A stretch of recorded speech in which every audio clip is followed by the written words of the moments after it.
अस्सलाम वालेकुम हाज़रीन ऐं नाज़रीन ड्रामा से दुलाब जी नेक्स्ट एपिसोड जी पूरी अपडेट दोस्तों तक ॿुधाईंदा हलूं। अचण वारे एपिसोड में आख़िर हाणे छा थींदो छा न थींदो।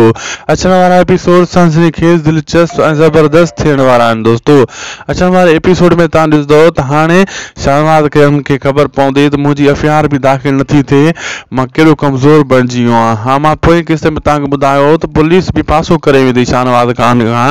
तव्हां ॾिठो त पुलिस बि हाणे पासो करे थी पई ऐं शहनाज़ ख़ान आहिस्ता आहिस्ता कमज़ोर बणिजी वेंदो ऐं पोइ जेको आहे राज़न ऐं मुराद वारा इन खे लिटाइण में देरि न कंदा, पर इन खे मंसूर ख़ान जहिड़े में न जेको आहे कोशिशि कंदो जहिड़ो न थिए प्यार सां ऐं फ़ैसिले सां मसइलो हल थिए। पर राज़न ऐं मुराद वारनि खे जॾहिं घणो तंग कंदो शहनाज़ ख़ान पोइ हू घटि न कंदा। मां पोइ किस्म में तव्हांखे ॿुधायो त कादन वारा वार करे वेंदा। तव्हां ॾिठो त कादन वारनि घटि न कई, घुमाए लाथऊं ऐं ख़बर कंहिंखे न पई। इहो बि मां तव्हांखे ॿुधायो त टे धुरियूं तयारु आहिनि, राज़न मुराद ऐं कादन यानी रुस्तम वारा शहनाज़ ख़ान के किराइण लाइ हलाक करण लाइ।